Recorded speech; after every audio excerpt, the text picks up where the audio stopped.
I remember I walked up into St James's and my hands, everything, my whole body just lit up. I've got goosebumps all over my skin. I get those goosebumps.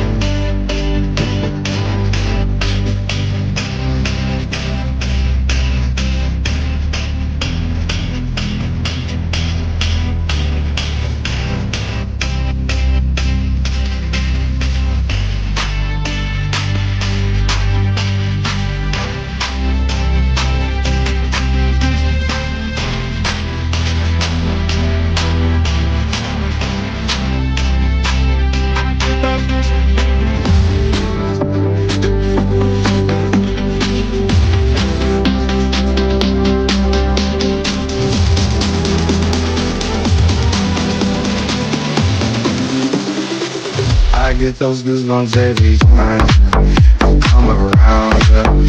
These are mine, you make everything feel fine. Worry about those times, I'm way too numb, yeah. It's way too dumb, yeah. I get those goosebumps every time. I need the hype, go that. Hello, everybody. Here we are. Yeah, we're going to have I to felt talk like about I was a little bit too buzzed.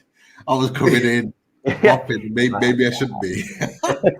Yeah, look, we didn't do this show last night. I think there'd be cheers flying back and forward in the background and more. But yeah, we're here now. We're here now to talk about. But before we talk about anything, because we're gonna do something different later on. But let's go around the houses. Pete, how are you? Very good. I mean, just as the intro was on, I made a quick disappearing act because I don't know why. I just thought, you know what, I'm gonna have a brandy for this show. Normally keep it for a Friday, maybe a Saturday if we win. But I thought, yeah, maybe I need one. So look, I'm good.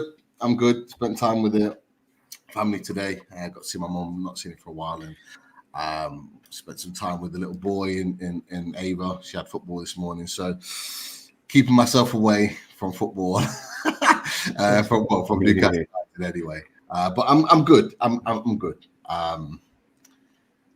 Yeah, I'm good. I'll keep it there for now. That's an amazing 24 hours turnaround, Pete. Look, well, I'll be honest. I wasn't good yesterday. I wasn't good yesterday at all. I literally, you were saying about football, Daz.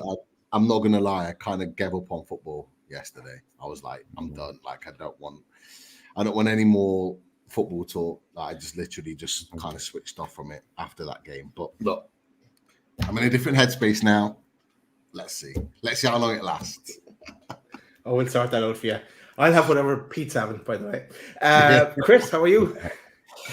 Yeah, all right, mate. Yeah, busy day today. Been out in the front gardening, which isn't my forte, but it's been good. It's been good. Weather's been really nice. And yeah, it's just nice. It's nice having an extra day off, isn't it? Obviously, when Pete mentioned the brandy there, I thought, you know what, I might have a couple of beers when I come off here because obviously tomorrow we're all off, which is lovely. So yeah, it's been a nice bank holiday weekend. I know we're going to touch on the match yesterday and what it means for Newcastle. Oh, sorry, Daz. Yeah, you. Yeah, we're all off. We're all off. Yeah. Not all of us. Sorry, Daz. Not me. Yeah. Well, I'll be thinking of you tomorrow, Daz. Okay.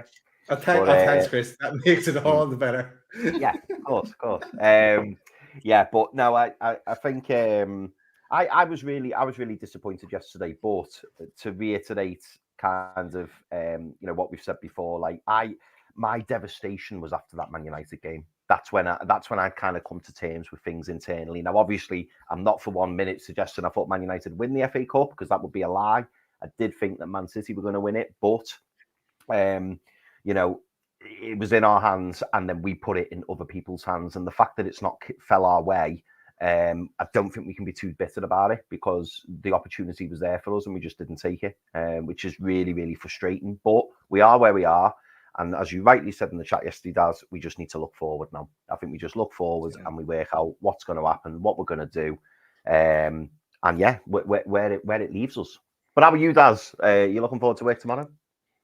Yes, I'm delighted to looking forward to a full 5 days of work starting from tomorrow. But I'll be thinking of you the following Monday, Chris and Pete, because that's when our bank holiday kicks in. Oh, well, But that's all right. yeah, so I was just breaking to Pete there as well. But we're going to talk about the match and everything else Newcastle in a second. But just giving an update there on it's my little boy's birthday next. Sorry, I've accidentally, after opening something here on my machine, close it down. His birthday next week, next Monday actually. But yes, we've got a pet. We've got a pet in our house now. Oh. Pete knows what it is. Can you guess what it is first, Chris? I want to. I don't even know why this has just come in my head. I'm going to say a house rabbit. House rabbit. No? Wow. No, it's a tortoise. I don't know where that comes from. Tortoise. A tortoise. Oh, I like a tortoise. Yes. So we have a tortoise now in our house, and he has named it Marshmallow. But I can't pronounce that, so I say Marmashvili. So that's what I'm calling him. So I like it. So that's the news in our house. But let's get into this. Let's talk a bit about Newcastle, and let's see, can I break Pete and bring him back to where he was yesterday? No, I don't want to do that to you, by the way. Right. Let's go. I'm going to go to you first, Chris. I'm going to say two statements, because it's kind of like a negative and trying to find a positive, right? Okay. But I'm going to get your opinion on it then. So, first one: is this a blip? But we know it's a blip. This is a blip. Where the project was and the plan was to be in Europe each year. Hasn't happened now this year in Europe again. Ole. But getting into that mindset was what it was all about as well. And also with the Conference League, with it being a winnable trophy and something we had a chance of being in the top tier of it at least, and getting us as may possibly even win it, bringing a first trophy to Newcastle for up to 70 years. That's the kind of negative side of things. If we look at the more positive side of things, trying to find a positive, we'd be less matches, more recovery time, more training. That Getty likes to get on the training pitch, more prep towards games, being more focused on the game, the Premier League games, and being less injuries. You'd hope, fresher, and then the domestic cup competitions become our bread and butter, and where we will be throwing everything at those. There's no resting players because of that game or that game. But that's kind of two mindsets on that. That's the first one. What's your thoughts, and where are you on that front?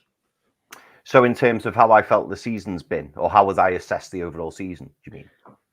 Just about where we are now, like being out of Europe. Where do you think where's your headspace? Yeah, I mean, I can't sit here and say, oh, I'm really pleased we're not in Europe, because that'd just be a lie. I'm obviously disappointed we're not in Europe. However, like you say, Daz, you've got to look at the positives. And the positives are, like you've listed, the fact that, we're not going to have much midweek football, if any. I mean, obviously, a few fixtures may get rearranged here and there, but we haven't got another set of fixtures to be worried about. So we can, like you say, the recovery time's there. We can focus on the league. The only thing I would say to add to what you've already said is, and it may sound like I'm being a bit gung-ho, but I would say I do believe that it puts a little bit of pressure on Eddie and the players to kind of perform this season, because if we get to the back end of next season, there can't be any excuses. Like, we look now and we go, yeah, we've had horrendous injuries. We had that really difficult Champions League campaign, which was absolutely brilliant, by the way. But there's no denying it took its toll on the squad. We haven't been in Europe for a very long time, hadn't been in the Champions League for over 20 years. And then to go into arguably the group of death, the hardest group that, in memory, that was always going to be difficult. Would we take that back? Absolutely not. Like, it was brilliant and it was great to be a part of it.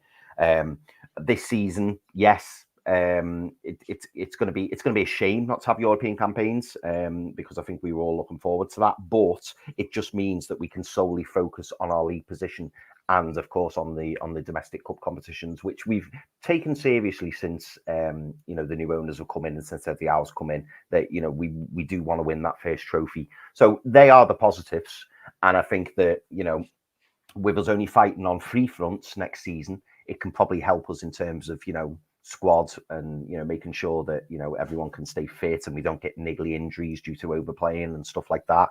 But it's going to be a huge transfer window, that's a huge transfer window. And I know we're probably going to touch on that, but I think it's about making sure that we cut off the people we don't need anymore and we bring in the fresh people in positions that we need and that are going to help us fight on the 3 fronts next season. No, that's fair enough, Chris. No, that's good to hear. I should have given the people an agenda as well, because our plan here is the first part of the show is to focus on the outcome of yesterday, how it affects us, and then we lead into the transfer discussion. So, Pete, I'll go to you and your headspace. I know you have put some comments on Twitter before. I'd say you put that phone away and forgot about it for a while. But where's your head at now? Yeah, it's going back to what I said before. It was really, I was actually shocked. I was stunned at what I was seeing. But actually, I couldn't quite believe it when it happened. That was my initial overriding feeling. I was like, how is this happening? Yeah, you could see it because it was potentially coming. I think Alan put it in the chat, like after 20 minutes, you kind of got that feeling. Man City had all the domination of the possession, but weren't really penetrating at all. And Man, you looked dangerous on the counter. When that first goal went in, it was kind of like, like something's not right here. But really, it only really properly kicked in literally about a minute just before. I think they gave away, Man City gave away a cheap free kick halfway into their half, and it was like 95th minute or something like that, right at the end of extra time. And it really only kicked in there to think we're not playing European football next season. And it was like, it was just, I was absolutely gutted. I was distraught. Like I didn't think it. I genuinely thought Man City were going to win.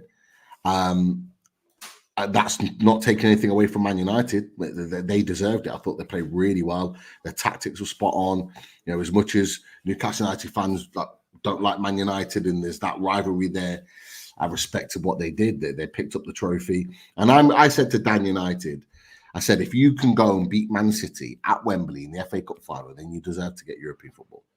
And they do. They do. As much as it pains me to say that, as much as it frustrates me, and I'm still angry about it now because I'm gutted that we're missing out on the opportunity to build. I can't get my head past that. I will. It will take time, but I can't get my head past that. And that was part of my feelings, Daz, that I mentioned when I put my tweet out, just my initial emotions to say I'm absolutely gutted. There were a few people that came back and a few people that on socials putting their own opinions out there saying, kind of our conference, it doesn't matter. It's not important. It is important to me. It is important to Newcastle United. It was crucial we had European football. Yes, it might not be the competition we want to be in. Of course, Europa League, Champions League, they're the ones we want to be playing in. Of course, no doubt about it. And in the future, we will be playing in those competitions. Yeah. But getting European football is a must build for Newcastle United. From now on, moving forward, Newcastle United's bare minimum every season is European football of some form. It has to be.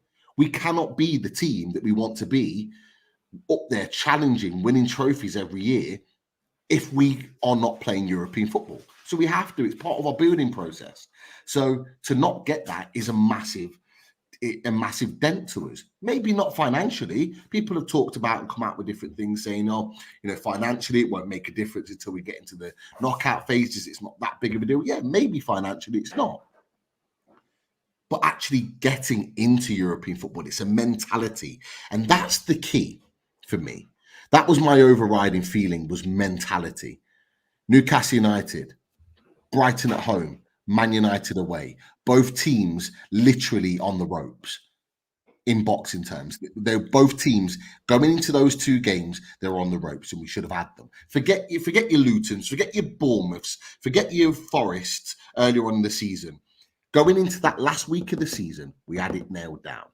We had the opportunity to wrap it up ourselves and we didn't do it. And the reason why is not because of the team selection. It was down to the players' mentality. They didn't have the mentality to get themselves through when it really mattered. And part of my tweet is that we need to learn from this experience to ensure we're not relying on other teams to get us where we need to get to. We need to do that ourselves. And we had the chance to do it in the last week of the season, and we didn't do it. And that's a learning curve. And you know what? That's the difference in mentality between our group of players who are better than Man United's group of players. They're a better group of players. They're a better team.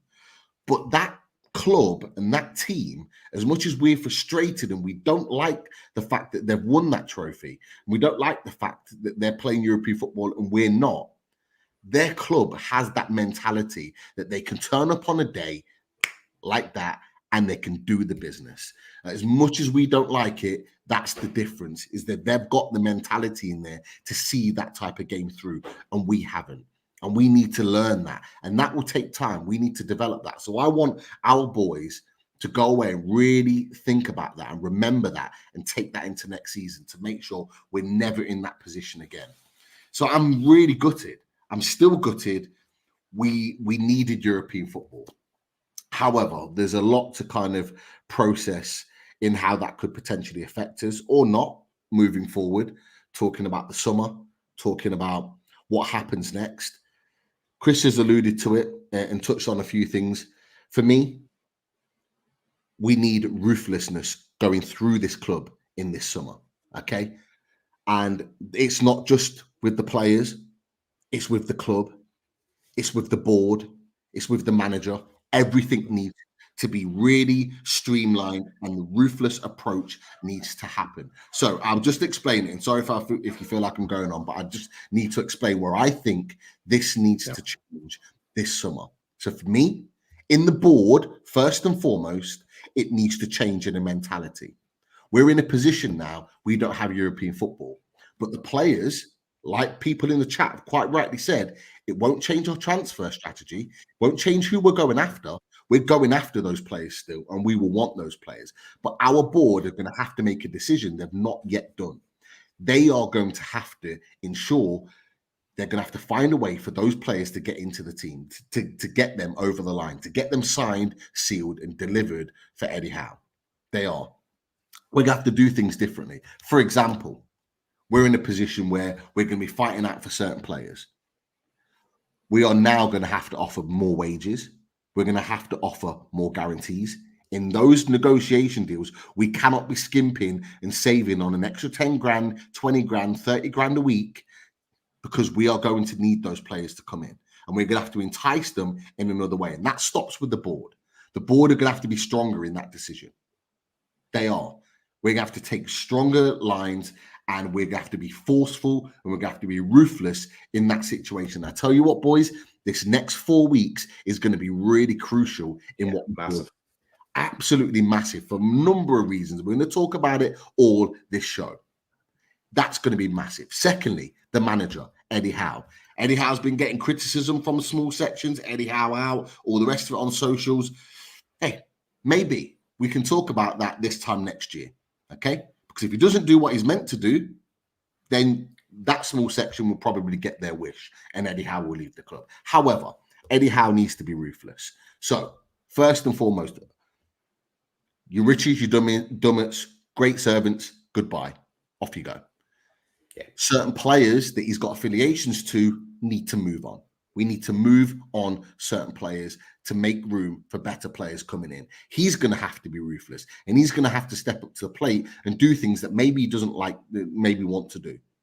And the players are going to have to be ruthless. They're going to have to stop building a mentality and be stronger in a lot of different situations. In particular, those games against Ipswich, those games against Leicester, those games against Nottingham Forest, those games against Southampton, those games against Crystal Palace, those games against who else you want to throw in there, a Fulham or a Bournemouth, whoever. Those games need to be won. So I'm looking at those three new promoted teams and I'm thinking 18 points. 18 points. No messing around now. We go to these teams away from home and we pick up the 3 points. We get them at home and we put them to the sword. We need to be ruthless, and these players need to build a mentality to ensure that we're not in this position and we're not ruining dropped points against these teams. So they're the 3 things that I'm looking at. Okay, I want to see a huge change in the mentality of the board, the manager, and the players. That's what I want to see moving forward. So disappointment, yes, it take a long time to get over that, but I need to see change now. This is the tipping point summer. We talked about it before, Daz, Chris.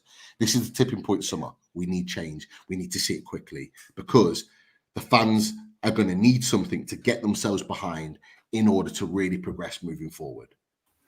Can I ask you a question off the back of that piece? That I absolutely agree with all you said, by the way. Do you think this is a really big moment or a big turning point for us as a club, in the sense of, we heard whispers, didn't we, a week or so ago, you know, that the likes of Paul Dummett might get a new contract, the likes of Matt Ritchie might get a new contract, because we knew that there was a potential for us to have European football. The fact that we're not going to have that European football, does that remove the excuse? Does that remove the option of, oh, let's just keep him around for another year? You know, we're going to be playing a lot of football next year. Do you think that removes that excuse? And do you think that means Eddie Howe now has to kind of go, no, okay, that option's not on the table anymore. We're going to have to go with plan B, and we're going to have to, you know, really start upgrading the squad and putting in the quality that we need for the 3 competitions that we're going to be going for next season? Mate, 100%. Yeah. 100%. We're not fighting on 4 fronts this season. Yeah. So he cannot have the excuse that we need this big, massive bumper squad. There is no... Look, let's be honest. Everyone that's watching, we've got nearly 200 watching in the chat. You boys as well. Let's be honest. Richie and Dummett shouldn't be staying at the club anyway. They shouldn't be. Regardless of whether we get European football. Exactly. Regardless of European football, they should not be staying at the club. So the fact that's even a conversation for me is a little bit of alarm bell there. The fact that not just the manager, but the club. The fact that the club are considering keeping them at the club for another year. That's an alarm bell for me. That's not right.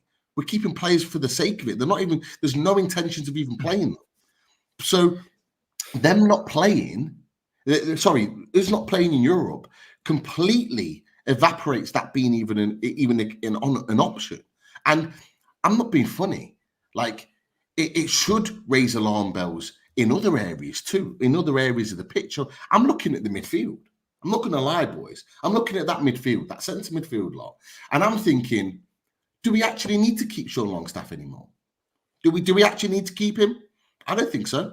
You got Joe Linton, you got Bruno, you got Sandro Tonali, you got Joe Willock.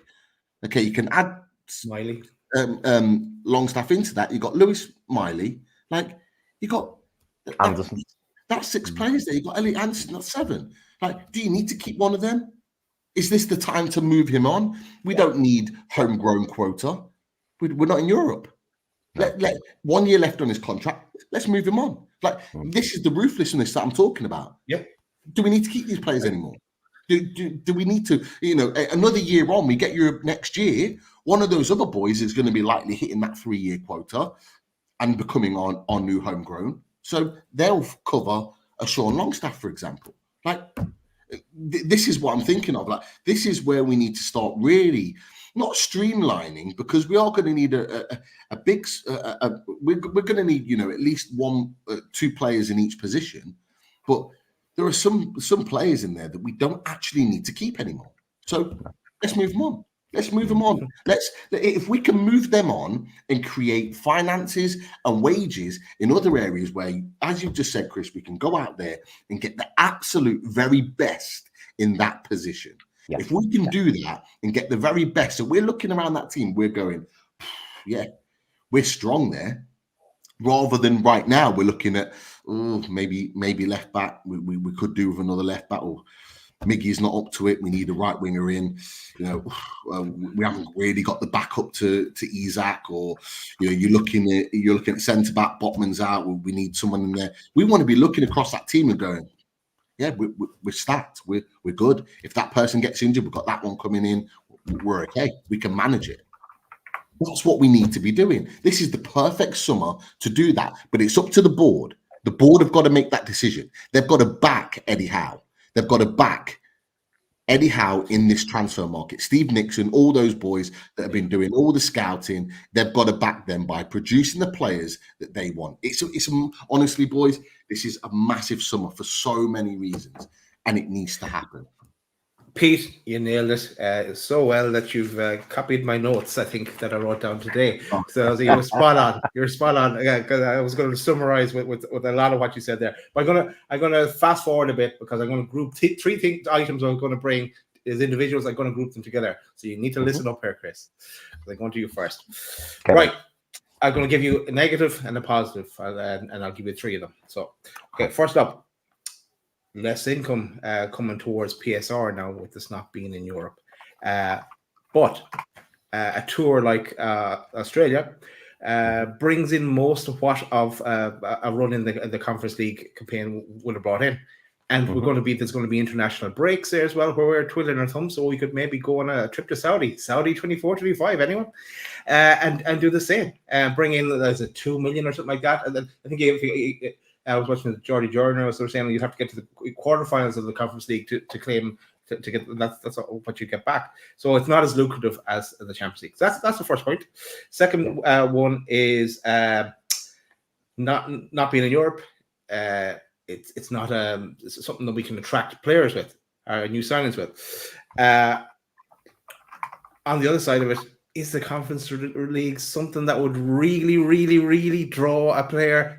Would it be a deciding factor? It's nice to have, but is it a deciding? It's not a Champions League down in front of them. It's the Conference League. Right? That's the second one. And the third one is some of our current stars, our superstars, they made a part. But again, playing in the Conference League, is that something that would really entice them to stay? You know, it's a nice to have. It's not the Champions League. So those three kind of points. So PSR, our income, attracting new signings, and keeping our current stars. I want you to get your thoughts on those three. Yeah. Okay. So I'll start with the less income. So you're absolutely right. Obviously, you're having less income. We've got to box clever, haven't we? And we've already boxed clever by going to Australia. And as much as people, will disagree with it, people will say it's ridiculous and stuff, which I do tend to agree with. I understand it, but in the scenario that we're in nowadays, it's a must. I do think this is just me personally, by the way. I do think we probably could have managed those games a little bit better. It left a bit of a sour taste in my mouth, the second game where we got beat 8-0, because to me all it kind of showed was that our youth players perhaps aren't quite up to the level that maybe they should be. I'm not quite sure how it looked, to the outside world. The fact that we played this All-Stars team and got smashed 8-0. I would have maybe liked to see a balance, if I'm honest. Maybe half a senior squad and half youngsters, and I also question what those youngsters will have got from that. Like, there was a couple of players who've since been released since they actually played in that game. And I look at the likes of Gran Qual, who probably played that game and will have felt really deflated. The fact he was off the back of an 8-0 flashing. But the overall main aim of that was to obviously bring in the income. The fact that Tottenham were there, it does make me laugh a little bit, because the press were very big on Newcastle. Oh, look at Newcastle playing a game; it's ridiculous. They shouldn't be doing that. And Tottenham played as well. It was almost like we got the brunt of it, which felt a little bit harsh. But that's kind of where the clubs are at the moment. So yeah, the less income is a concern, if you like, but adding into what you said, Daz, obviously we've got these sponsorship deals coming up, and I'm sure there'll be other opportunities for us to gain money. So I'm not too worried about the money terms, because there's plenty of opportunities for us to get money elsewhere. In terms of the harder pull for players, you're absolutely right, Daz, when you say that the Conference League, it was never gonna tempt people. People weren't going to go, oh, this is brilliant. Really, for me, the Conference League was just an opportunity for your more squad players to play a bit of football. because I think it's certainly in the earlier rounds of that Conference League, the likes of your Dummets, the likes of your Richies, and numerous other players who are within the squad, they would get a bit more football, and ultimately it would be about resting your main 11. Now, because we don't have that luxury, it will just mean that the main 11 will just be rested anyway, but it will mean that the other squad players will miss out on playing football. But unfortunately, that's what happens when you miss out on Europe. So, it's just one of those things, really. In terms of the current superstars, as you call them, your Isaacs, your Brunos, players who have got ambition of playing in Europe, this is what I referred back to at the start, about the whole pressure thing. I do think there will be no excuses this season. And I do think that Eddie and the team and the owners will have to say to them, listen, just give us this season. Let's just see what we can do. But I do believe we can't have another season like this season where we get to the end of 24-25 and we failed to, get it back into Europe. Pete's absolutely right, when he says that we need to be a club that consistently get in Europe. For me, I think it's going to be a top 4 push. I look at what Tottenham have done this season. There is an opportunity, obviously, of it being top 5, but for me personally, I want us to hit that top 4. So we're not relying on other people. We just do our own business. We do what we need to do, and there's no better opportunity this season for us to get top 4. Aston Villa are going to have to juggle the Champions League like we did. Tottenham are in the Europa League, so they've got European football, which they haven't had this season. Liverpool, brand new manager. Chelsea, currently managerless. Man United, they've just won the FA Cup, but Eric Ten Hag's positions, up for grabs. So most may say. Brighton themselves, they're currently managerless. De Zerbi's left. So there's real opportunity. We've got the consistency. We've got, hopefully we keep hold of our best players. We're going into a summer transfer window where we can pick up some new players. And in terms of trying to attract those new players, I'll go back to point 2. To try and attract those players, it's about selling the project. But that's what we've done since the new owners have come in. It's about selling the project and saying, listen, you come and play with Alexander Isak, come play with Sven Botman, Bruno Guimaraes, and so on. Anthony Gordon, Tino Livramento. We've got loads of players that we can attract other players to our club. And we're lucky in the sense that the Premier League is the biggest league in the world. And a lot of these players that we're going for who are playing abroad, such as France, Germany, Spain, chances are they're going to get a pay rise coming to the Premier League anyway, coming to play for Newcastle. And when they hear, obviously, about the project and what we're aiming to do this season, and I'm sure the sky's the limit. I'm sure, Newcastle will be aiming to get into that Champions League and hopefully win a domestic trophy. I genuinely don't think we'll have problems attracting players. I think we can. I think we can still, as Pete said, we can still have those targets. And I don't think that us not getting in the Europa Conference League is going to turn them off from us. The only people who miss out from us missing out on the Conference League are the fans, obviously, for the away days, and the squad players. Like Alexander Isak's not going to lose any sleep over not playing in the Europa Conference League, in my opinion. Would he have liked to have done? Of course he would. But it's not a deal breaker in terms of whether he stays or whether he goes. I think it's just the fact that obviously it's one less competition that he's in, and he would have liked to have played in Europe. But yeah, that's my summary of your 3-point stars. No, that's a great summary there, Chris. And yeah, great point about the fans missing out on the windows. Save up for the following year. There you go extra mad the following year. There you go. That's it, mate. Pete, I believe there's a super chat in there. And before we get your thoughts. There is. Nobby Clark, thank you very much. $4.99 super chat. And he's got evening. I'm pretty relaxed about the summer because we have owners who make astute signings. I feel we'll get decent transfers and we'll win a domestic trophy. What do you think of that, boys? I think Nobby is 100% correct. And again, Nobby, have you been looking at my notes because it's in there as well?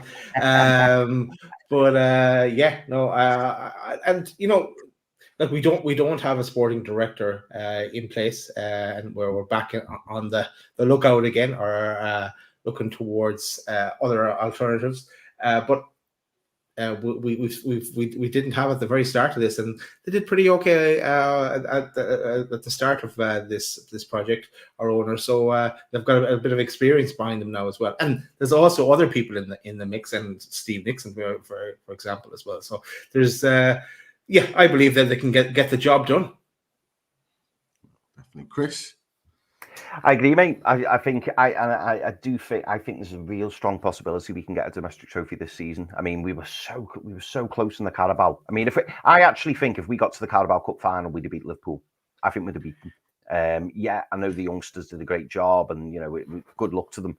But I think if we had the bit between our teeth and we'd have come up against that Liverpool team, I think we'd have beat them. And obviously, as we all know, it was a mistake in the last couple of minutes which cost us our place in the Carabao semi-final. And I think, correct me if I'm wrong, was it Middlesbrough or Coventry who we would have faced in the semi? I think was it Coventry?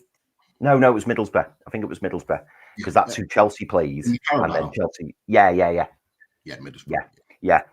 So really, we'd have had a bit of a derby going into the semi-final. I think we'd have put Middlesbrough to bed, and then we would have had back-to-back Carabao Cup finals. So I think we've got a great chance this season. I really, really do. And I think, and not to mention as well, if we're talking about the FA Cup, like that horrendous cup draw that we had, it was just bad draw after bad draw. Yeah. Can't be that bad this season. And the fact that we don't have that European football, it's so key. It really is, because it just means that we can really focus our attentions on the cups. So either a Carabao or an FA Cup, I agree with Nobby. I think we can do it. If we manage to lift the trophy next season and get top four, what a season that would have been. What a season. And there's no reason why we can't do it. Cool. I'm going to go. Oh, sorry, Pete. What? All I'll add on to there from Nobby's points is I expect a close to full strength side in the Carabao and the FA Cup along all of the rounds. We've had 3 game weeks all season and struggled because of injuries, blah, blah, blah. We have a full strength squad. We need to be maximising and playing as close to, not saying play our strongest 11. Of course, other people are going to come in and want minutes here and there, but as close to our strongest squad for every single one of those rounds. Hopefully, fingers crossed, we get a little bit more luck, because I do think the Carabao Cup is the one to target. It's the ones that all the big teams tend to step aside for or play a weakened team because they're in European football. We have got a really good opportunity. We got to the quarters playing the toughest set of fixtures to get there. I don't believe that'll be the case again. And I think we've got a great chance of really going far in it. The other point more with regards to astute signings, that was the point that I made before about the owners. The owners have got to back that up. The owners have got to back that up to make it happen. I don't actually think we need a sporting director in now until the end of the summer. I think Steve Nixon, Eddie Howe, and the team will get the players in they want and they need, but they need to back the manager and the scouting staff. If they say that's the player that they need to bring in, they need to move heaven and earth to bring those players in. And one or two people in the comments have questioned kind of like the wages and maybe them not deserving it. But what I will add to that is that those players are players that are wanted by a lot of other European caliber teams. So therefore, they are good players. And in order to do what we need to do to get them in, we might have to offer them an extra 10, 20 grand a week to get them into the club. We need to do what we need to do to get the best players in that's going to fit the system to get the best football for Newcastle United. It's what the best teams do. Chelsea, Man United, Man City, Liverpool. They pay bigger wages to get those players in because they want those players more than any other. We need to stop being the same. I'm not saying let's go spend 200 grand a week on Tosin Adarabioyo, far from it, but certainly offer more than what we were offering before European football was a possibility to get that player into the club. That was the points I wanted to make. Do you know what as well, Pete? I think you make good points, because certainly the positions that we're led to believe that we're trying to improve on, such as centre-backs, such as goalkeeper, such as right wing, such as striker, it's about saying to these players, you could go to Chelsea, you could go to Man United, you could go elsewhere. Are you going to get your minutes? Are you going to get your minutes? We can give you the minutes. We'll give you the minutes on the pitch, particularly for like Tosin Adarabioyo, as you've just mentioned. It's a well-known fact that Sven Botman's out for a good chunk of next season already. We're probably not going to see him until early 2025. So being able to say to these players, listen, you will get minutes. We're taking these cup competitions seriously. Carabao Cup, you're going to be getting a lot of minutes.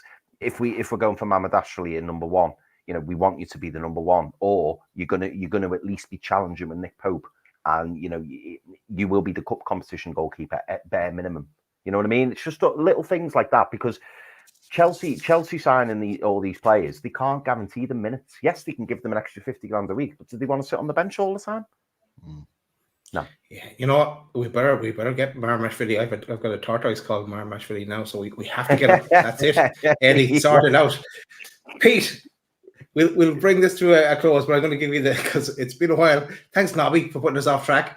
But it's been the three kind of topics were PSR, the income from the income we won't get now from Europe, but where we could get elsewhere, the attracting new signings, and keeping our superstars. Those kind of three areas. Keeping our superstars. I'm not worried about Alexander Isak. I think he stays at the club. I've been really confident on that for a while, regardless of European football. I think we get at least one more year out of Alexander Isak. So I've never really been worried about him. Bruno Guimaraes is a different kettle of fish purely because of that release clause. Any other player that we really want to keep, like I'm not worried about. Bruno's the only one that I'm not convinced on. And it won't be because we're not playing European football that Bruno Guimaraes moves on. It'll be the chance to play for a team that is likely to win top titles. For example, Man City. If he was to go to Man City, it's because he's got a hell of a chance of winning the Champions League and the Premier League. That's why he goes to Man City, and to work with arguably the greatest manager that's ever been in Pep Guardiola. That's why he would leave. I'm not worried about Isak and any others moving on. So that's my initial feelings. Even after yesterday, that's how I feel about the situation. So that doesn't massively concern me at this point in time. And we'll talk about Bruno again in a little bit. What was this? What was the other two? Sorry, just run them past. So yeah, the other one was like income, PSR, and attracting new signings. Okay, attracting new signings. Again, I've mentioned it before. For me, it's down to the board to push the boat out, and if we need to pay a little bit more, we pay a little bit more to get these players through the door. It's as simple as that. We're going to recoup a hell of a lot of wages this summer with players out of contract, with players that we're going to sell. We will have the flexibility of wages here to play with. It might not have looked like it at the back end of last season because we were near to the limit, but we won't be at the end during this summer. Someone put it in the chat with the likes of Hendrick, with the likes of Richie Dummett, with players that we're likely to sell. And actually, there's players I forgot about. But Hayden, for example, could well move on. You've got Jamal Lewis, you've got Matt Target. All these players are commanding decent wages at Newcastle. We will be okay for wages, but we need to maximize those wages and put them into players that we actually really want. So that'll be the key for me. And it's whether the board are going, and when I refer to the club, I mean the board, I mean the people running the club. It's whether they are willing to push the boat out to get those players into the club. I believe some of those players that we've talked about will, but it's whether those other players that maybe have got other suitors, that can we push the boat out and offer them something that they're not going to say no to. That's the big question. That's what I'm really intrigued to see from our club this summer, and that will show me that they've got the ambition to really kind of kick on and become that top club that we all want them to be. In terms of raising finances, you boys have touched on it. I think, Chris, you touched on the Australia trip, but I'll add to that. We're going to Japan. Those two trips in themselves probably will accumulate the same amount of money that the Europa Conference would, and more. And more probably in those two trips. Look, I'm already saving up. I'm willing to spend big money on our new Adidas products this summer. And so is many, many, many other Newcastle United fans. Newcastle United are going to raise more money than they ever have for at least 20 years when those Adidas kits come out. That is going to be a huge money spinner too. So they're going to be earning money off the back of that as well. Okay. So we are going to raise money. We are going to raise money. There's no doubt about it. And so therefore, am I worried about that? Not really. Like I'm not. The Adidas deal kicks in. Who's to say that there's not a sponsorship round the corner that's going to be added to that, to be added to the coffers? That's the thing that the club have been really good at, is finding ways to raise money. And I think they'll continue to do that.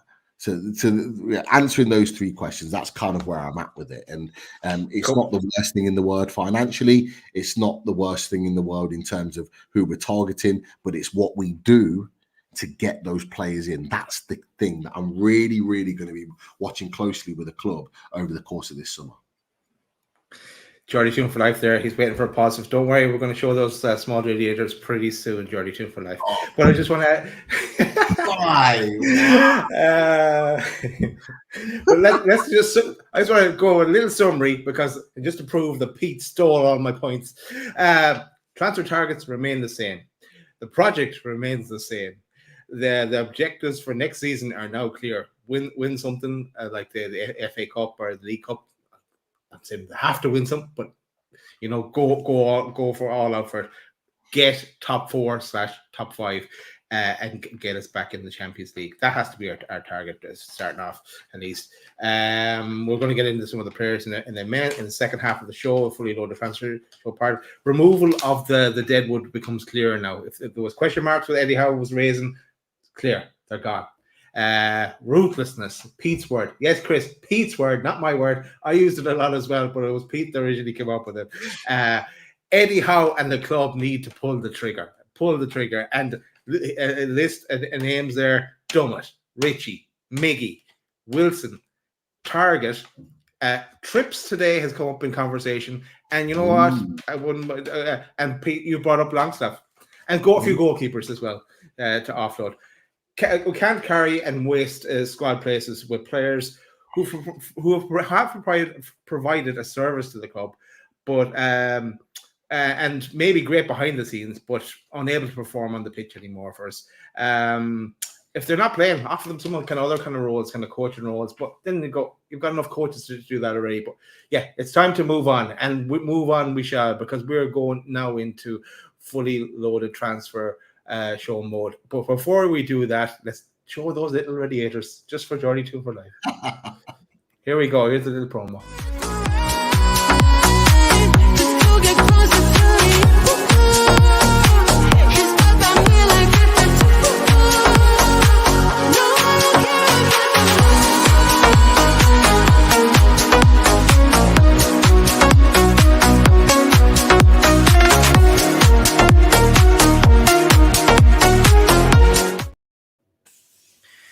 Did you know the Radiator Shed are offering a promotion? If you use the code, bring it up on screen here, Loaded20, and I'll remove the banner for 1 second.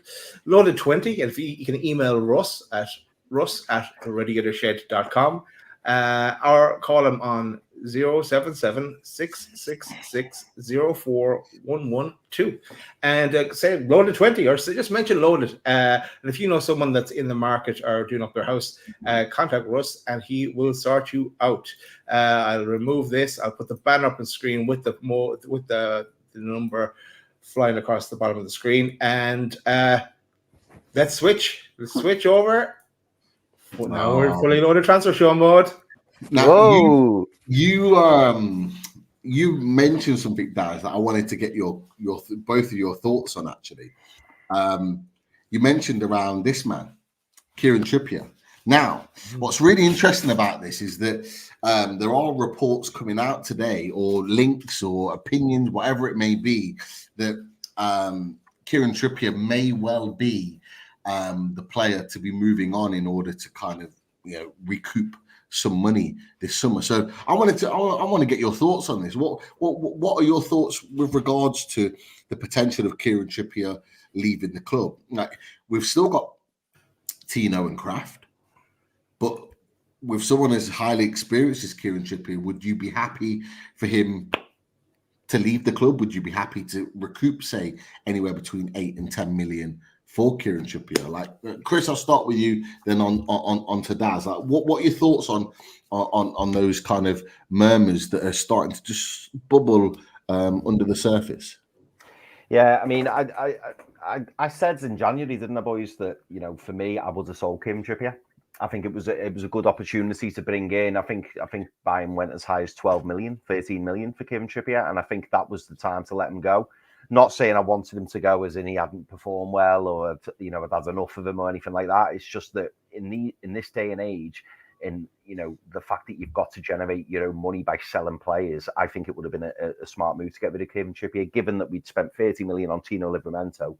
We've got Emil Kraft, and not forgetting we've got Harrison Ashby coming back, who was unfortunately part of that 8-0 squad. But, you know, we've certainly got options at right back, and I think if selling a Kieran Trippier saves a Bruno Guimaraes, Alexander Isak, a player of that ilk, a player we don't want to leave, i.e., you know, we see that, you know, we don't see them as an option to go. If it means losing someone like Kieran Trippier, I think you've got to do it. I mean, if you ask most of us boys, you know, none of us wanted Alan St-Maximin to leave. I didn't want him to go, but I understood why he had to. And then we went out and replaced him. And we were able to move the squad on. And unfortunately, you know, Kieran Trippier is not getting any younger. We've seen signs this season alone that, you know, maybe he's lost that yard of pace. I'm not saying that he's over the hill or that, you know, we don't need him anymore by any stretch, but I'd rather lose a Kieran Trippier than one of the other players I mentioned. So for me, I think if decent money is put on the table and we've got a chance to recoup some of that 12 million initial outlay that we put on Kieran Trippier, it makes sense to me to lose him. Daz, what are your thoughts on Kieran Trippier? Like, are you worried about losing him? Do you think, like you know, as Chris mentioned, do you think it could be a good thing for Newcastle United, moving him on, recouping? Like, where are you at with it? I'm 100% behind what Chris has said, and he said it. He did say it. I remember in January as well. I know I did. We all kind of twisted it a bit then when we knew he was staying. That okay, great to have his leadership, and he might come back to himself. Maybe it's a kind of a bit of a blip, but over the last while, he hasn't really. He hasn't got back to the standard he was at, and he does seem to be in decline, and that's natural with age as well. Yeah. Every player goes through that. Yeah. But yeah, if we can get a decent transfer fee for him, yes, because we have his replacement, and I want his replacement to start each week. And the other thing on the side of it is set pieces. Gordon is way better at set pieces. Tonali is a set piece expert as well, and who knows, we might bring in someone else who's a set piece expert. So. Like, okay, the leadership wise, and we do need someone to kind of the link between manager and the players as well. But there's other players can step up and as well. We might even bring in someone else in that capacity. Lloyd Kelly, wasn't he captain of Bournemouth as well? You know, so he's leader as well. So yeah, if we've got a decent offer, I'd sell. Even if it was only a half decent offer, I'd consider it. Yeah, I think.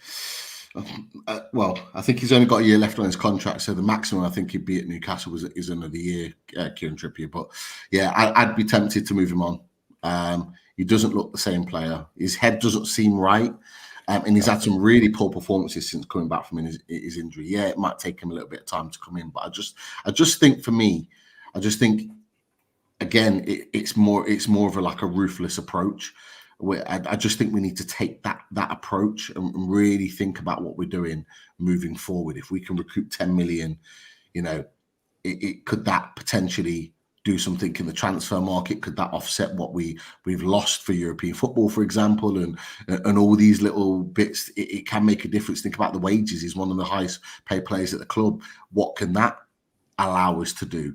And we've got to think, boys, as well, without European football. Goes back to the point that I mentioned about Sean Longstaff, and we talked about many others. Do we need to keep him if we've got Kraft as backup, or do we get in a cheaper version of a backup? that can do the job. I know you mentioned Harrison Ashby. Like, I'm sorry, I'm taking a ruthless approach. Sell him, get him gone. Grand Kowal, get him gone. Like, I'm just, I've got the guillotine right now. Scattergun approach. I'm ready to pull that guillotine down on so many players, like, to really maneuver. Like, how many times did we say, boys, in the last year? So many in the chat said exactly the same about gutting this squad, maneuvering, getting rid of certain players. This is the perfect opportunity. We're not playing in Europe. We don't need a massive squad now. So let's move some of these players on. But Kieran Trippier. Sorry, go on, that's different. Yeah, no, I'm going to throw, because we're on that position. I'm going to throw another one in there, and I imagine it's on your list, and it's linked to the playoff final today. Yes, Archie Gray. Might have been spelled wrong, but yeah, Archie Gray. David. No, I spelled right. As an option. I know he's young, like Tino. Maybe he can also play in a few different positions, unless you again we use Tino on the left, but then Kelly and Hall there as well, presumably. But yeah, would you take? I suppose, or is he on your radar there, Pete? He wasn't on the list for this particular show, but it will be on our list this summer, no doubt about it. I think we've all three of us have talked about Archie Gray and what we've seen of him. He is a talented player, and he was visibly, I don't know if you boys watched it, visibly upset. And I think it's partly because he knows that he's going to have to leave. And the reason being is because, if people don't know, Leeds had to go up this season. They're in massive financial trouble. They're going to have to sell. Like, so I think Somerville as well is going to have to go. There'll be a number of other players. Meslier may well have to move on. The young goalkeeper made a couple of really good saves today for Leeds. But Archie Gray is the one that I think is going to need to leave. And this is the thing: Newcastle United want him. Let's go and get him done now. Let's go and get him done early, whilst they need to do that. That's just one example there, but a great point that you made with Archie Gray. And just to add to that, congratulations to Southampton. They are back in the Premier League. Huge congratulations to Mike at Matchday Vlogs. Welcome back to Away Days. You will be back next season, that's for sure. We'll be getting you back on Away Days. Mike's a great guest as well. And not only that, they've already, Southampton, as soon as the final whistle went, they've already finalised the deal for their young centre back. Is it? I thought you were going to say Fraser Foster. No. Ryan Fraser. Bellis, his name, from Man City. The deal has already been finalised. 20 million. The deal was Bellis done. Harwood. That's it, Bellis. Harwood Bellis or Bellis Harwood. Harwood Bellis. Yeah. Really good centre back, and by them getting promoted, that triggered the deal. So he's signed permanently for 20 million. But could that mean that this man goes to Southampton? He's really enjoyed his time there. He's played well. He played today. But I have to ask you boys, and people in the chat, put in what you think. How much do you think, because he's going to leave this summer, how much do you think we can really realistically get for Ryan Fraser? Chris, you answer her first, because I'm going to dig out what we said in Squad Game. I think well, what's good news is the commentators were waxing lyrical over Ryan Fraser, and they actually asked the manager after the game about Ryan Fraser, and he was calling him wee man, and it seems to be a big love-in with Ryan Fraser and Southampton, which is only good news for Newcastle, because obviously they will want to keep him. In terms of price, Pete, for me, well, now they've got a few quid in the pocket as well. I think it's got to be anywhere between 5 and 8 million, I think. Would I want more? Of course I would, but at the same time, we don't want to price him out of the deal. And ultimately, it's about getting his wages off the wage bill. So bringing in any kind of money for him would be a good move for Newcastle. So for me, I think anywhere between 5 and 8 million, which is probably a good price, because on his day, Ryan Fraser can be a good player. We've seen it before. You know, he's no slouch. But more importantly for us, it's about getting the alleged 70 grand a week wages off the wage bill. So the fact that Southampton would be taking him off our hands, I think it would be good for Newcastle. You know, it brings some money into the club. So yeah, I think between 5 and 8 million. That's what I would expect to get for him. Whether it'll be less, I don't know, but I think it'll be around there. What do you think, Daz? I looked at it, Chris. After looking at it, he's got a year left in his contract with us. He's 30. His market value is 3 million. I'd say 2.5 million. We got him on a free transfer. We did, but he's had a fantastic season for them, though. Yeah, he has. What do you think, Pete? Honestly, before Daz put that up, I had a figure in my head, and that figure was 8 million. I thought 8 million would we're balking at 8 million, but 8 million is not a lot in the current climate. And they're promoted to the Premier League. Oh, mate, honestly, if they offered us 8 million, Newcastle United would be like, okay, we'll collect all your belongings from Newcastle. We'll drive it down to you, not fly it. We'll drive it down to you for that sort of price. But, hey, if Matt Ritchie could do it, yeah, on his way back. On his way back south, but in all seriousness, I did have that in the back of my mind. But when you've put up those figures there, Daz, I'm kind of saying, well, you know, if that is more realistic, even then, I'm not taking any less than 5. He's just got them promoted. They've just got a massive windfall for being promoted. They've got the parachute payments off the back of that. Like we shouldn't be allowing anything less than 5. But I'd be pushing for 8. Like, he loves the club. He wants to stay. He's going to be pushing to wanting to be staying in that club. He'll be going to I think his manager's Russell Martin. He's going to be going to the manager and going, get me moving. Like, get me here. I can't go back to Newcastle. I'm going to be training with the under 17s. Like, get me a move now. So they're going to have to make that deal happen. And he's got Premier League experience. He's done well in the Premier League, whether it's at Bournemouth. He had a short period where he was doing well for us. He's got the credentials there. That's not an easy piece of experience to replace. So could we use that to our advantage? I've got some people saying, got Magpies Unite going 3 million. Alan Thomas going 5 to 7 million. Not bad prices in there. Mad Mark has gone 5 million. Nathan Sweeney, 3 million. Mannix 91, 8 million. Yes. You know what we have to remember? I'd be shocked. Oh, sorry, go on, Doc. I was just going to say, Chris, I'd be shocked if we get Anton over 5 million. Absolutely shocked. Yeah. Sorry, Chris. No. I was just going to say, I suppose we've got to look at it from the Southampton point of view as well. Because let's say they didn't sign Ryan Fraser. Say we said we want 6 million. Put it in between the 5 and the 8. Say we said we want 6 million. If Southampton want goals and assists, they want to go and get a player of equivalent value or equivalent, ability of Ryan Fraser. It's going to cost them significantly more than 6 million. Significantly more. If you go to any championship club and they've got a half decent winger, they're probably wanting 20 million for them. So the fact that Newcastle wants to sell and the fact that he wants to stay there and, play Premier League football and everything's gone well and he's had a good season for them. The pundits are all talking, waxing lyrical over Ryan Fraser. If you're getting a Premier League proven player for £6 million who's 30 years of age, maybe Southampton will think, bloody hell, I thought we were expecting to pay 10 million, 12 million. So that maybe they will see it as a bit of a bargain. I don't know. I just think if they want to try and replace those goals and assists that Ryan Fraser's given them this season, it's going to cost significantly more than what Newcastle want for Ryan Fraser. Definitely. I agree. Yana's going 2 million and a handshake. He just wants to go out of the club, which I understand. I get it. Maybe we're just trying to haggle too much, and maybe it's just best to just move him on as soon as possible. But it's interesting. A lot of people saying 3 million, 5 million.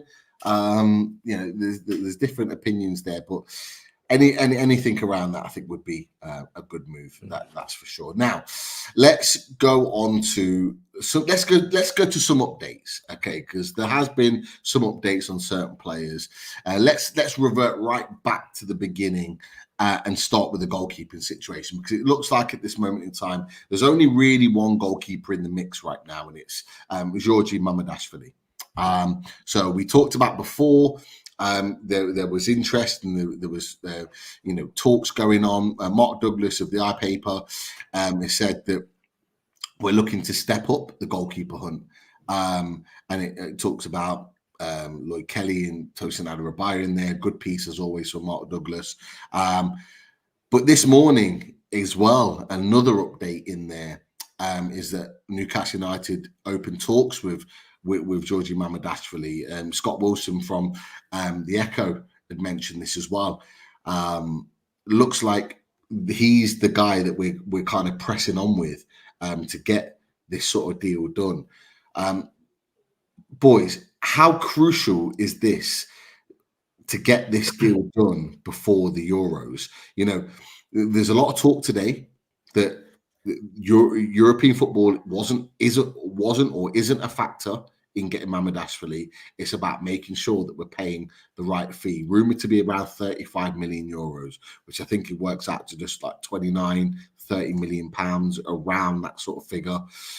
How crucial is this to get this deal done? And now we've not got European football, boys. Like, is it still a priority position for you? 100%. And number one for me, he's number one. Apart from the centre backs, it's the next position we need to focus on. We need to build that foundation. Could hardly win away from home. Look at leaking goals. What do? You strengthen the defence, and then you start with the goalkeeper. So yeah, and I know we'll have Pope back, but there's some question marks over the shoulders, and any small little thing again, and we're absolutely screwed. So we need to buy a decent goalkeeper, and he's the man.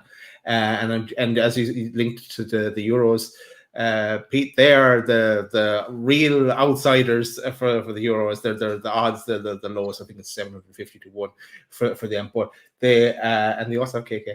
But Georgia, they're in the group with Turkey, Czech Republic, and Portugal. So yeah, he's been in the shop window.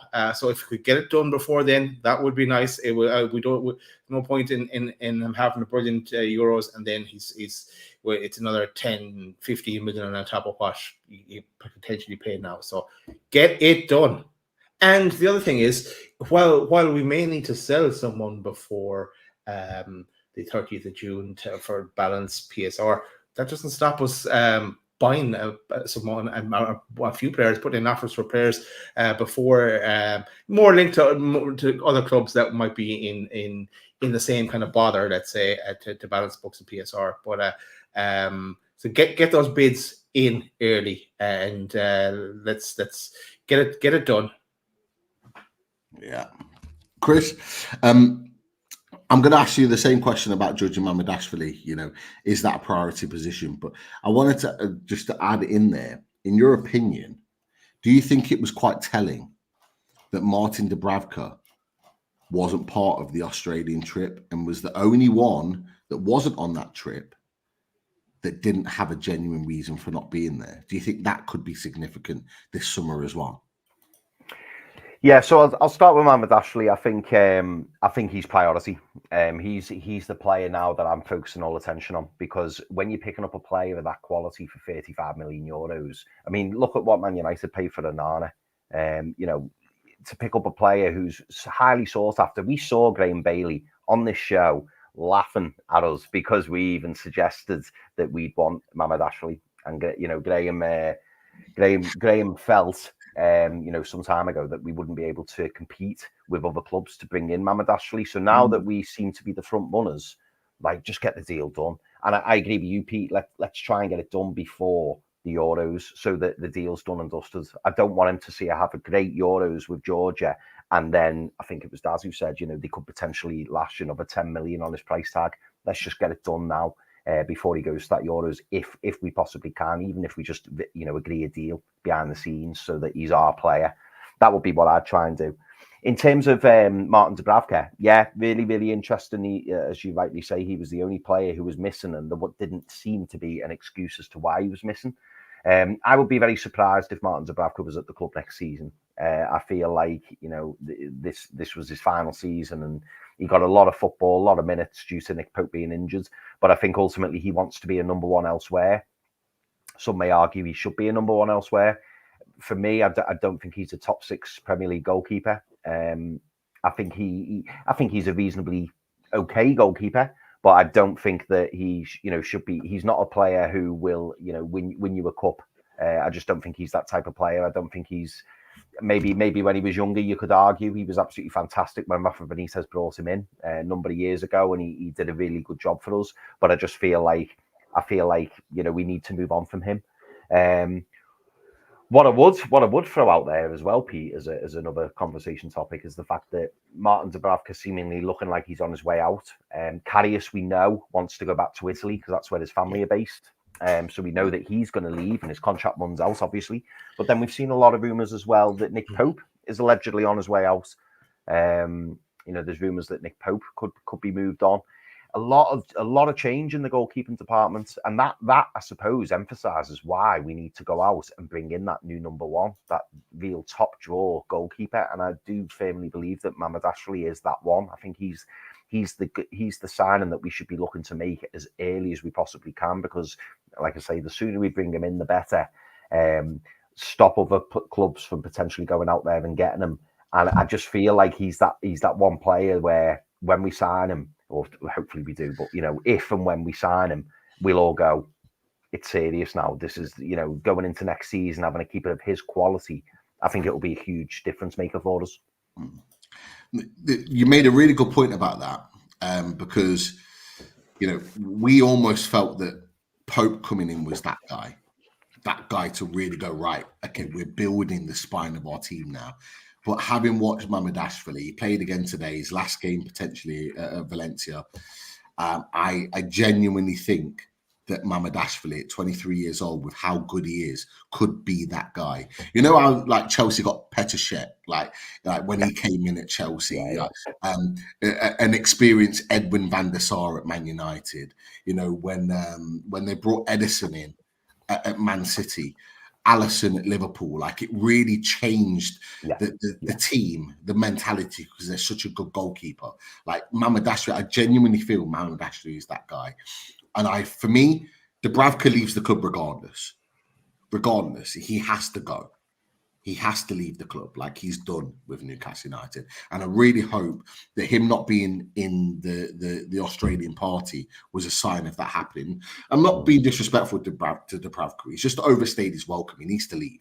He needs to go. Schmeichel at Man United. Samsonite just put in there as well. But for me, I just think that, like, we keep Pope and Mamardashvili. I hope so. Real strength. I hope so. The only way I change my mentality on that is if someone comes in with 20 million for Nick Pope, just turned 32 years old. If someone comes in and goes, right, we're giving you 20 million, we're upping it by 10 million from what we signed him for. At 32 years old, 20 million for a goalkeeper. Yeah, thank you, Pope, for your time. Off you go. Off you go. That massively upgrades our transfer fees and what we're able to do in the market. And then what you do is you get Mamardashvili and probably get a backup goalkeeper as well. And you go and get both. Dubravka leaves regardless. Pope leaves if we get a really good deal. So, like you mentioned, with Ipswich, if Ipswich come in and they want a really top goalkeeper, you're getting one in Nick Pope, pay 20 million for him, and you can have him. Like, that's the deal. That's the only way it changes things. Otherwise, Pope stays, and I do believe that Pope will want to stay at Newcastle United at least for another season and fight it out regardless. But Mamardashvili has to come in. He's such a good goalkeeper. But I genuinely expect movement in the next 2 weeks. I cannot envision like Newcastle United still negotiating with Georgi Mamardashvili whilst the Euros is on. And I genuinely think if the Euros happens and we still haven't got him, we don't get him. I genuinely believe that. If the Euros starts and he hasn't signed for Newcastle United, then I genuinely think we don't get him. I just don't. I think we have to get him now. The next 2 weeks are crucial. But boys, There is some breaking news. Ooh. Not necessarily Newcastle related, but it could affect Newcastle United. And it's this: Pep Guardiola expected to step down as manager next summer at Manchester City. One of the reporters at Man City has put a column out today saying this season is likely to be his last. And it had been rumoured for a while, but it's the first time it's come out to say that potentially it's going to be his last season. I think most people had thought it could well be. But this brings me, and this is why I brought it up, because I want to get your thoughts on this, but I want you to think about that news in relation to this man, Bruno Guimaraes, okay? Because it could well have an implication on Bruno Guimaraes, because Ben Jacobs, friend of the channel, if you haven't watched the show with Ben Jacobs, the Full Loaded Transfer show last week, a fantastic show with some nice little nuggets in there, particularly about Sporting Director. Have a watch of that if you haven't watched it. But it says exploring the move for Bruno Guimaraes.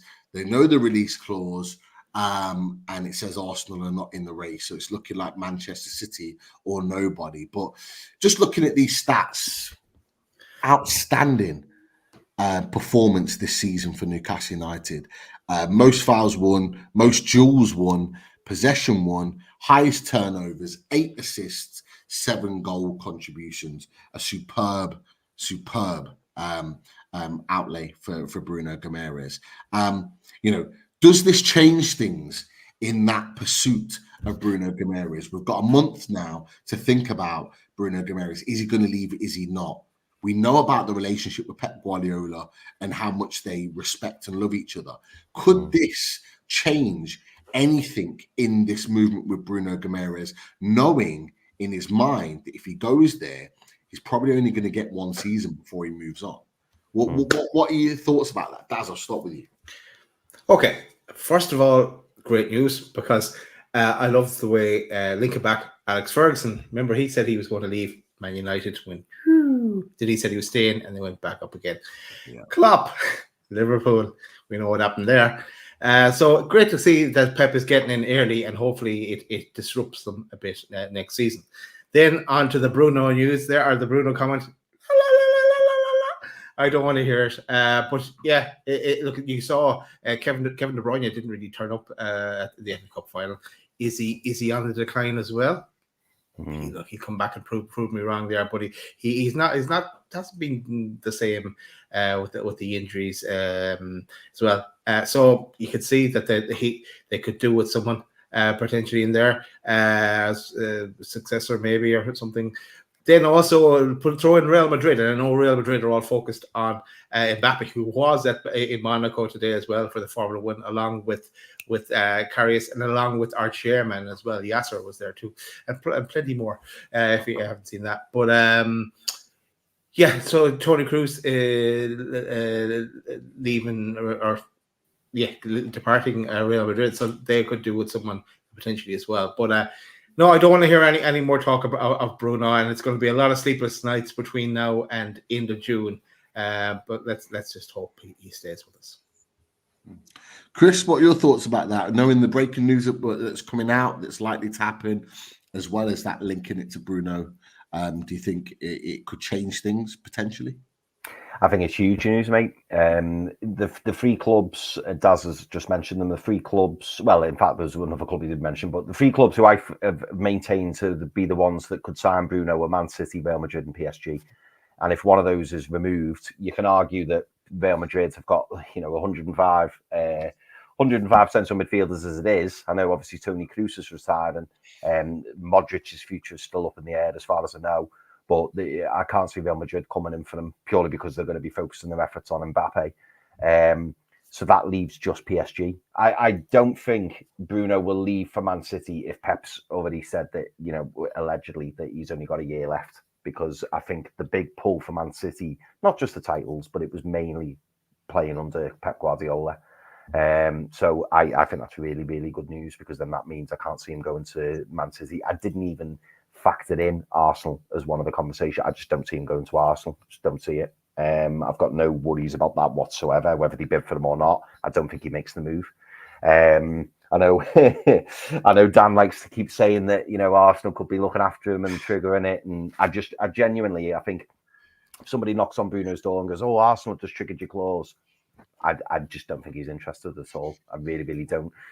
Funnily enough, I think there's more chance of Isak wanting to go to Arsenal than Bruno, given the Thierry Henry, love affair that he's got.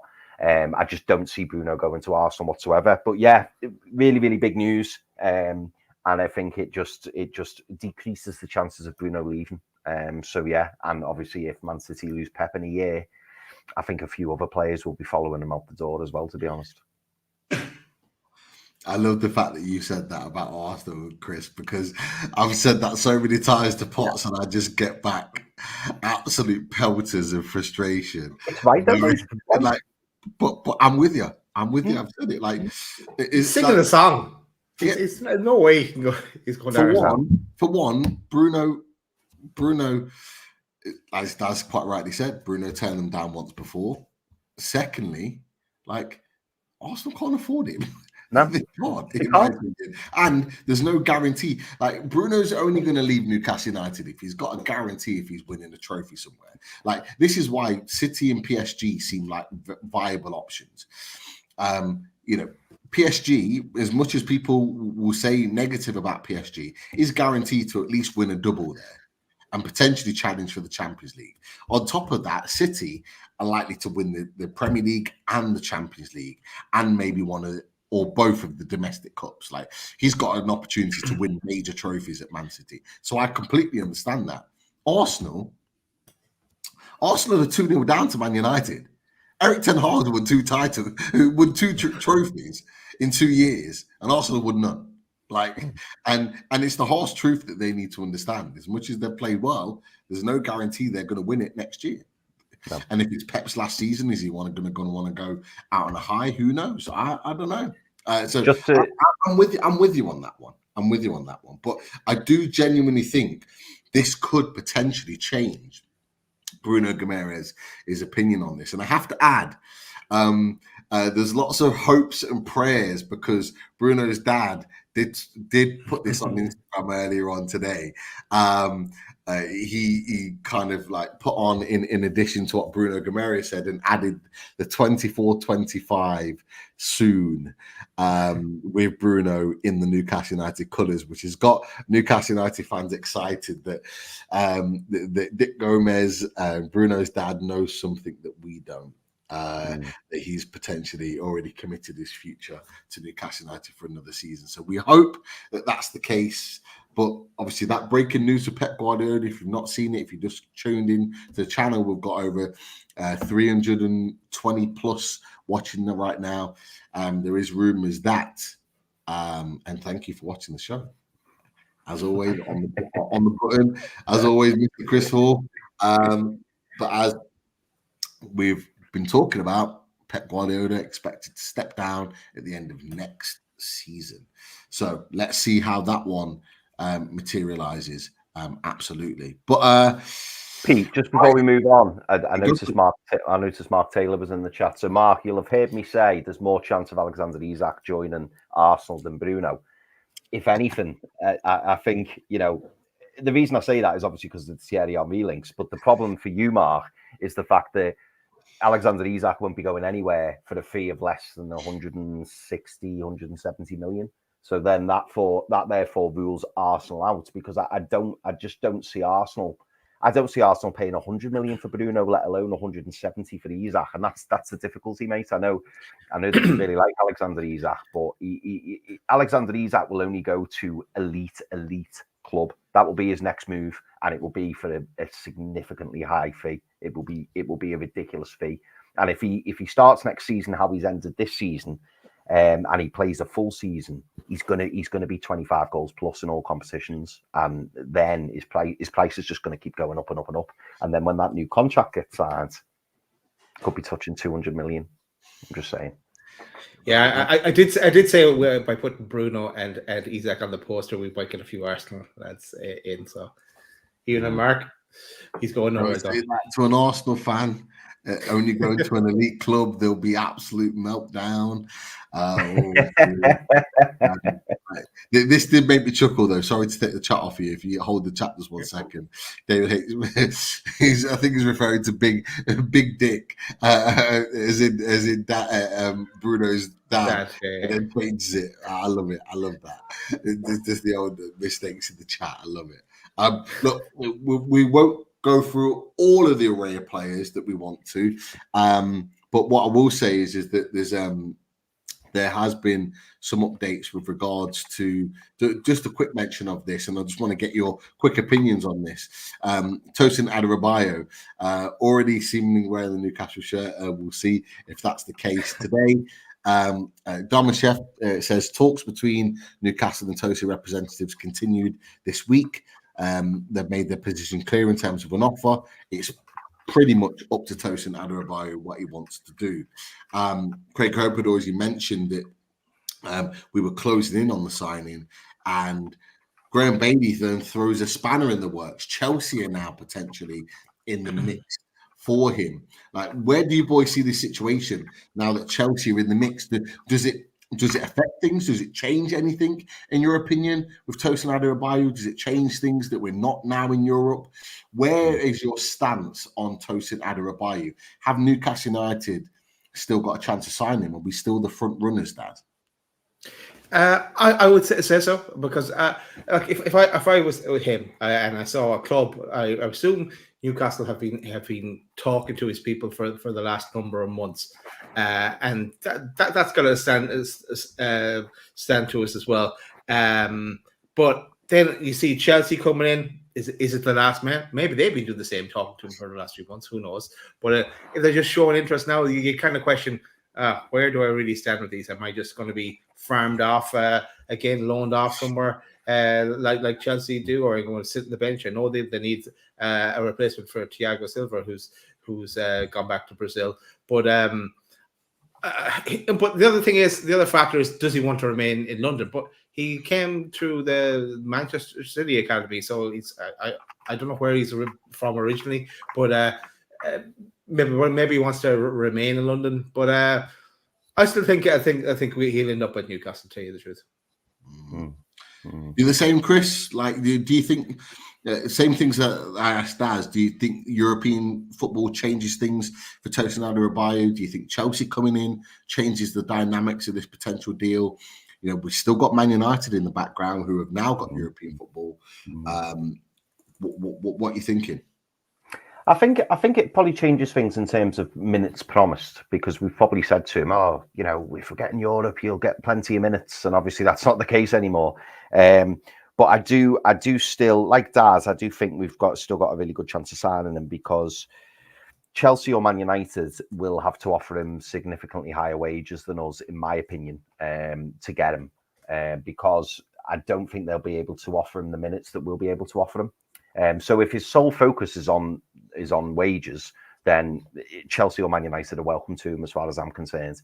We're here to build a project, and you know, we want to get better, and the signings that we make, I believe, aren't going to be bit part players. I think we're going to be bringing in players who are going to be getting minutes, and as long as that message is, you know, relayed to Tosin Adarabioyo, I would be surprised if it was purely nothing to do with money that he would join Chelsea or Man United ahead of us. Man United have got a big rebuilding job to do, obviously, but with Chelsea, they've already got a lot of centre-backs, so he's going to be up against it, getting minutes. And, you know, Daz said there about, you know, him potentially getting loaned out and stuff like that. Yes, he'll be on great wages. Yes, he'll stay in London, but will he be getting the football that he probably really wants?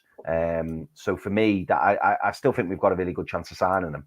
It will just depend on how much the other clubs offer him, how much his signing on fee is going to be, how much his wages are going to be. But I still think we can get Tosin Adarabioyo. Well, I suppose we'll just have to wait and see. But I'm not going to lose any sleep over it. If he does choose to go elsewhere, so be it. You know, there'll be other players out there who we can try and, you know, poach. I think he's a good player, and I think if we get him on a free, it massively helps us PSR wise. But he's not the only good player out there, so I'm not going to lose any sleep over it.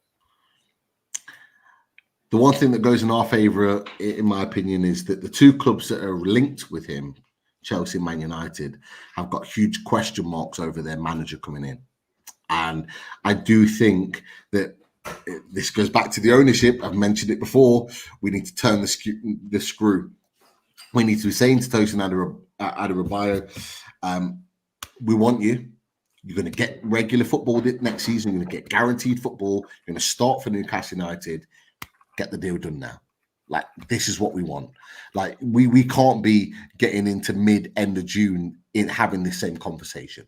Let's get this deal done now. Do you want it or not? If he doesn't want it and he's umming and ahhing, we look elsewhere. And you know, Newcastle United could quite honestly look elsewhere, because there has been some links this evening. A player that we already know, and Dean Huijsen, on loan at Roma, also attached as his sort of parent club at Juventus. And although we may not be able to understand what is being said here, basically it's saying that Newcastle United have entered the race. So Marco Contenero has mentioned Newcastle entered the race along with Borussia Dortmund for Dean Huijsen. As we know, 6'5", centre back, 18 years old. Had a decent spell on loan at Roma, but we've got some good qualities. Of course, Antonio Mango, another great show. If you haven't watched that, go back and watch it. Brilliant show. Talks about Dean Huijsen as well. Again, could that be another alternative option there? One to look at in a bit more detail. So there are other options there if we don't get him, but I do think that's one that has to happen. One that looks like it's done really quickly. Lloyd Kelly, not the real picture. Hopefully we'll see that very soon, wearing the new strip, the Adidas strip. But Lloyd Kelly looks like he's on his way to Newcastle United. I think we're just waiting for official confirmation on that. But the one I wanted to kind of end with tonight, that's got a lot of people talking, is this man, Dominic. Jesus. Louis. Look, we've got to talk about it, boys. We've got to talk about it. It's one. Since we last had the conversation in the last show with Ben Jacobs, you know, TalkSport have talked about it. Newcastle turned their attentions to Dominic Calvert-Lewin 2 years after the first approach. Interestingly, I want to get your thoughts on this, because this was the latest link today. Everton loanee Jakube Minter after a standout campaign at Feyenoord. Could it be part of a deal that Dominic Calvert-Lewin comes to Newcastle United and Jakube Minter, that's been rumoured to be coming back and potentially being loaned out to a club, goes to Everton as part of that deal? What are your thoughts? Well, now we've had a few days to kind of digest the Dominic Calvert-Lewin news and the potential movement in that. What are your thoughts on Dominic Calvert-Lewin? And secondly, what are your thoughts about that potential link there? Mail Sport have put out about Jakube Minter potentially going the other way. Look, Daz, I'll come to you. You're already kind of throwing stuff around the room off the back of that. Tell us what you think. It will be if there's a reaction show for that. But that's not how you spell Paul Dummett, though. Jakube Minter. Not how you spell Paul Dummett. Or even Garen Kowal. No, ridiculous. Absolutely ridiculous article. Who came up with that one? Why would you do that? That'd be absolutely crazy. Kind of a deal to go with. Look, I just don't want Dominic Calvert-Lewin at Newcastle. I just don't think he suits it, and it's not. I'd rather keep Wilson, who's gets injured just as much most seasons. As Dominic Calvert-Lewin. So no, I'm still going to non-starter. I'm still going. It's a smoke screen. Something else is happening, or it's just looking to fill papers. Chris, of course, you've got blue links with family and friends. I don't know. I don't know if they know about that report that's come out today with regards to Yakubu Minte. But what are you hearing from your mates, your blue friends and family, with regards to Dominic Calvert-Lewin in that Newcastle United link? And do you think that could potentially be a deal with Yakubu Minte that works out potentially in the summer? So with Calvert-Lewin, they're all being very bullish, saying, "Oh, we'll have 25 million for Calvert-Lewin." Yeah, Calvert-Lewin's crap. So Calvert-Lewin's been wrote off now because they know that Calvert-Lewin's probably going to leave by the sounds of reports. I'll maintain my stance on Calvert-Lewin. If Calvert-Lewin is brought to Newcastle as a third choice striker, I wouldn't be opposed to that. If Calvert-Lewin's brought in as a replacement for Callum Wilson, I don't think that's very good at all, because obviously, you know, he's equally as injury prone. I know some Blues will argue that Calvert-Lewin played more minutes than Callum Wilson this season, but for me, he's very, very injury prone. But if you've got a third choice striker like Dominic Calvert-Lewin and the price was reasonable, I don't think it's the worst move in the world. In terms of Yakubu Minte, I was smiling, Pete, when you brought this up, because I haven't seen that report. But I wouldn't want to permanently sell him to Everton just in case he turned out really, really good. But I would quite like the idea of him going on loan to Everton, because I'd love him to absolutely smash it, and we've lent him to Everton. I'd love that, just for the fact that he basically made their season, and we were like, yeah, we just loaned you one of our kids, you know. That I would like. And I think the Premier League experience would be great for Yakubu Minte. So I think it'd be a good loan deal for him, and it would be good for Newcastle. And it'd be great, you know, if they like agreed like a fee or something, you know, where like, oh, if you want to sign him, it's 40 million or something, and then they broke the bank to bring him in. Or we just go, actually, no, he's really, really good. We'll have him back. Thank you very much. I would quite like that. If it brought the Calvert-Lewin fee down, getting him on loan, that would be interesting. I would be open if he wasn't going to be included in the squad for Newcastle next season. I would be open for him to get a loan move to a Premier League club. I think it'd be good for him, and it'd be great to see him in the Premier League and see how he competed, how good he was. But in terms of going back to Calvert-Lewin, if he's brought in as a replacement for Callum Wilson, I think it's a disaster waiting to happen, and I definitely don't want that. But as a third choice, I don't think it would be such a bad move. I know people don't like hearing that and say that he's injury prone, he's no good. Calvert-Lewin on his day is a good player, but the problem is he doesn't have many good days because he's never on the pitch, and that's the issue. But as a third choice striker, I think he wouldn't be too bad. And if the price is right, I mean, the quoting 25 million, I can't see us paying 25 million for Dominic Calvert-Lewin in the last year of his deal. I just don't see it.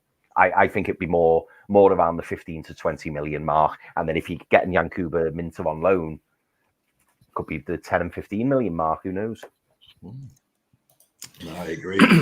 I like what you said there.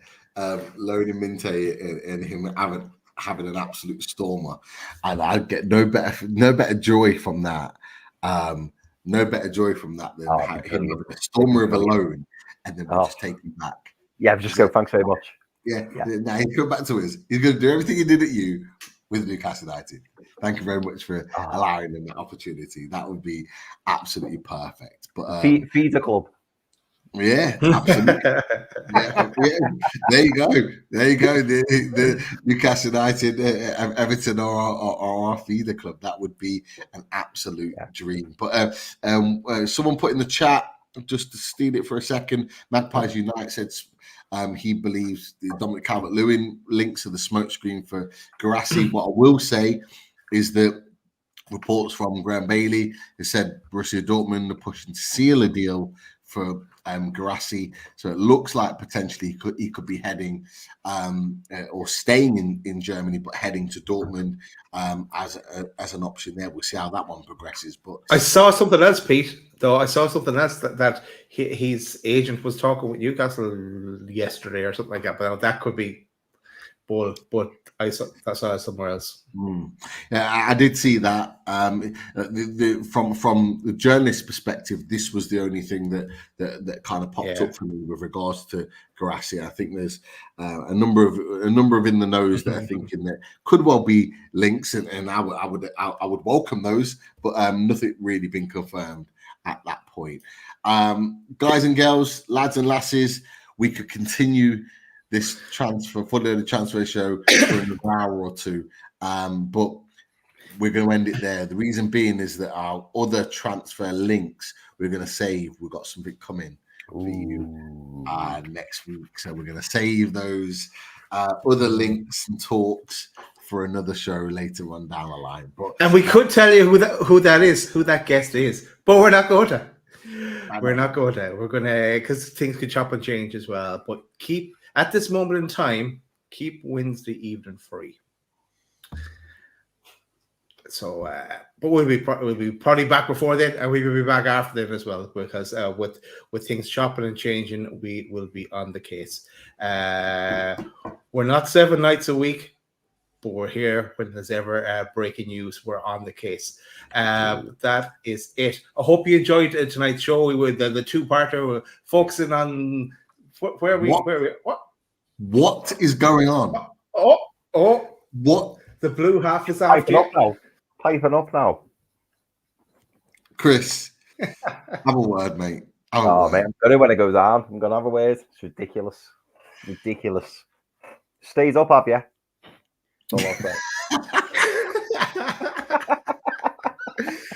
Chris is on the couch tonight, but have you not got another points deduction incoming somewhere along the line? Surely. You haven't even got owners, have you? What's going on, man? I need to get that takeover sources. Got to get that takeover sources. Or not? Yeah. There's been a bunch of questions in the chat. We have kind of dovetailed when we brought up the topics because they were linked to it. But Chris, you were going to say something on the subject of that. This is separate, but something to keep an eye on. My blue mate is convinced that all of this is a big smokescreen, all of this ownership stuff, and he reckons that Everton are going to get bought out by a Qatar ownership. He's convinced of it. He keeps sending me the Qatar flag every day, saying, "Oh, we'll be richer than you soon." That's what he keeps telling me. So something to keep an eye on, because now that 777 has seemingly gone away, he thinks a big, massive Qatari ownership are going to swoop in, take over Everton, and Everton are going to be richer than us. He's convinced of that, by the way. Wow. So watch this space. There we go. Yeah. Kind of feel sorry for him there on that one. But anyway, that's it. On that note, we're going to leave it there, and we will be back during the week. Thanks everyone for watching. Smash that like button on your way out as well. And as Jimmy once said, special link to that comment. Don't do drugs, kids. Take care, everyone. Talk to you soon. How'd you like that? How you like